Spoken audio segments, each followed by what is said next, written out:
நிறைய bronchiectasis patients ஆஸ்மான்னு சொல்லியோ டிபின்னு சொல்லியோ மிஸ்டயக்னோசிஸ் பண்ணி மிஸ்ட்ரீட்மெண்ட் ரொம்ப வருஷமா எடுத்துட்டு இருப்பாங்க. சாதாரண ஒரு சிடி ஸ்கேன் ஃபைண்டிங்ல இந்த bronchiectasis நம்ம கண்டுபிடிச்சு நம்ம அவங்களுக்கு எஃபெக்டிவான ட்ரீட்மெண்ட்டை கொடுக்க முடியும். அப்படி சளி பிடிச்சதுன்னா காலையில எந்திரிக்கும் போது அதிகமா பச்சை கலராவோ இல்லாட்டி மஞ்சள் கலராவோ சளி வருமா? அப்படி வரக்கூடிய சளி ஏதோ ஒரு விதமான துர்நாற்றத்தோட வருதா? இந்த மாதிரி உங்களுக்கு ஏதாவது ஒரு பிரச்சனை இருந்துச்சுன்னா உங்களுக்கு அது bronchiectasis என சொல்லக்கூடிய ஒரு வியாதியா இருக்கிறதுக்கான வாய்ப்பு நிறைய இருக்குது. இந்த bronchiectasis அப்படிங்கிறது நாட்பட்ட நுரையீரல் நோய்கள்ல ஒரு முக்கியமான நோய். இந்த நோய் வந்துச்சுன்னா நம்ம மூச்சு குழாயோட கீழ்ப்பகுதிகள் டேமேஜ் ஆக ஆரம்பிச்சிடும். இந்த டேமேஜ் நம்ம மூச்சு குழாயோட கீழ்ப்பகுதிகளை விரிவடைய செய்து அங்க இருக்கிற நம்ம மூச்சு குழாயோட வால்ஸை டேமேஜ் பண்ணி சளியை அங்கவே தேங்கிறதுக்கான ஒரு சுச்சுவேஷன் ஏற்படுத்தி கொடுத்துரும். இந்த மாதிரி ஒரு சுச்சுவேஷன் ஏற்படும் பொழுது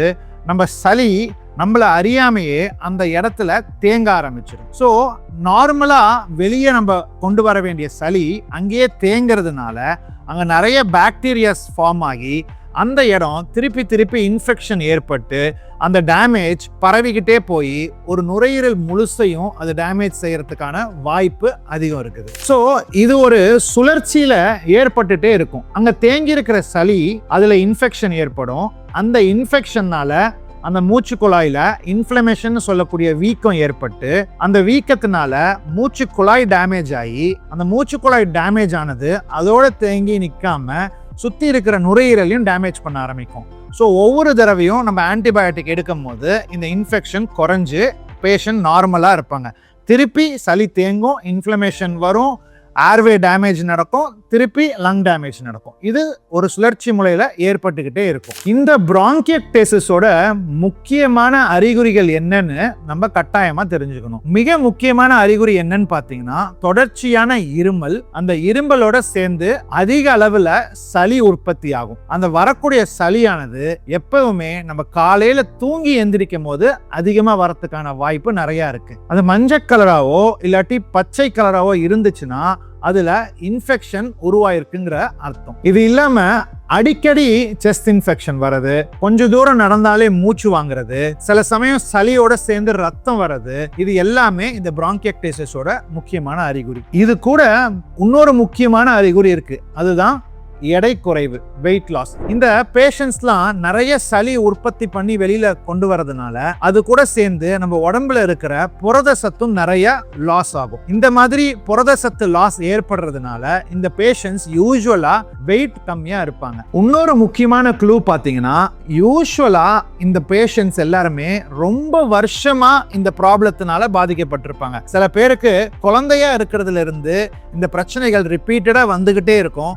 இது bronchiectasis-ங்கிறத டயக்னோஸ் பண்ணாமையே அவங்க ஏதோ ஒரு சாதாரண இன்ஃபெக்ஷன் சொல்லி ஆன்டிபயோட்டிக் எடுத்துக்கிட்டே இருந்திருப்பாங்க. ஸோ இதெல்லாம் தான் bronchiectasis-ஓட பிரதானமான சிம்டம்ஸ் நம்ம சொல்லலாம். ஸோ எதனால இந்த bronchiectasis வருது?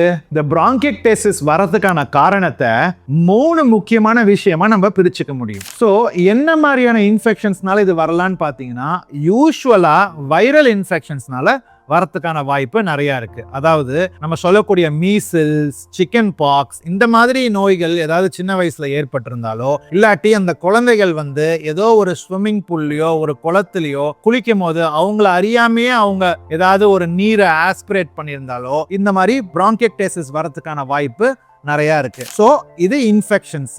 ரெண்டாவது முக்கியமான விஷயம் பாத்தீங்கன்னா ஜெனெட்டிக்ஸ். இந்த ஜெனெட்டிக்கல் ஃபேக்டர்ஸ்ல மிக முக்கியமா நம்ம கன்சிடர் பண்ற வியாதி சிஸ்டிக் ஃபைப்ரோசிஸ். இந்த சிஸ்டிக் ஃபைப்ரோசிஸ் அப்படிங்கிற வியாதி இருந்ததுன்னா நிறைய உறுப்புகள் இதுல பாதிக்கப்படும். அதுல மிக முக்கியமான உறுப்பு நுரையீரல். நுரையீரல்ல இந்த சிஸ்டிக் ஃபைப்ரோசிஸ் பாதிக்கும் போது நமக்கு bronchiectasis-ஆ இந்த டிசீஸ் ஏற்படுறதுக்கான வாய்ப்பு நிறைய இருக்கு. மூணாவது முக்கியமான விஷயம் பாத்தீங்கன்னா இம்யூன் ஃபேக்டர்ஸ். அதாவது இம்யூனிட்டினால ஏற்படக்கூடிய அலர்ஜிக் இம்யூனிட்டினால ஏற்படக்கூடிய நோய்கள். இதுல மிக முக்கியமான நோய் பாத்தீங்கன்னா ஃபங்கல் அலர்ஜினால வரக்கூடிய ஆஸ்பெர்ஜிலோசிஸ் அப்படின்னு சொல்லக்கூடிய பூஞ்சானால ஏற்படக்கூடிய அலர்ஜிக் பிராங்கோபல்மனரி ஆஸ்பெர்ஜிலோசிஸ். இது மட்டும் இல்லாம ஹைப்போகாமா குளோபினிமியான்னு சொல்லக்கூடிய இம்யூன் செல்ஸ் கம்மியா இருக்கிறதுனால கூட இந்த bronchiectasis வரலாம். பிரைமரி சீலியரி டிஸ்கைனேசியா அப்படின்னு சொல்லக்கூடிய பிரச்சனையிலையும் இந்த bronchiectasis வரலாம். சில பேத்துக்கு இந்த bronchiectasisoட சேர்ந்து அவங்களுக்கு ஃபர்டிலிட்டி இஷ்யூஸும் இருக்கிறதுக்கான வாய்ப்பு நிறையா இருக்குது. ஸோ ஒரு இரும்பல், சளி அடிக்கடி இருக்குது, ரொம்ப நாளாக இருக்குது, சின்ன வயசுலேருந்தே இருக்குது, அதே சமயத்தில் குழந்தை பிறக்கிறதுக்கு ஏதோ ஒரு பிரச்சனை இருக்குது, இல்லை ஒரு டிலே இருக்குன்னா நீங்கள் கண்டிப்பாக உங்களுக்கு bronchiectasisoட சேர்ந்து ஃபர்டிலிட்டி இஷ்யூஸ் இருந்துச்சுன்னா நீங்கள் இந்த ஜெனட்டிக்கல் கண்டிஷன்ஸ் ஏதாவது இருக்கான்னு நீங்கள் செக் பண்ணி பார்த்துக்கணும். இன்னொரு மிக முக்கியமான ஒரு நோய் இந்த bronchiectasiஸை இந்தியாவில் அதிகமாக ஏற்படுத்திட்டு இருக்கு. அதுதான் நம்ம எல்லாத்துக்கும் தெரிஞ்ச டியூபர்குலோசிஸ். ஒரு தடவை உங்களுக்கு நுரையீரல்ல டியூபர்குலோசிஸ் அஃபெக்ட் ஆயிடுச்சுன்னா அது ஹீல் ஆகும் போது பூர்ணமா எந்த ஒரு தழும்பும் இல்லாம ஹீல் ஆகலாம், இல்ல ஸ்லைட்டா தழும்போட ஹீல் ஆகலாம், இல்லாட்டி இந்த மாதிரி bronchiectasis சொல்லக்கூடிய பிரச்சனை ஏற்படுத்திட்டு கூட அது ஹீல் ஆகிறதுக்கான வாய்ப்பு நிறையா இருக்குது. அப்படி என்ன மாதிரி ட்ரீட்மெண்ட்லாம் நம்ம கொடுக்க முடியும் அப்படிங்கிறத நெக்ஸ்ட் பார்ட்டில் பாருங்கள்.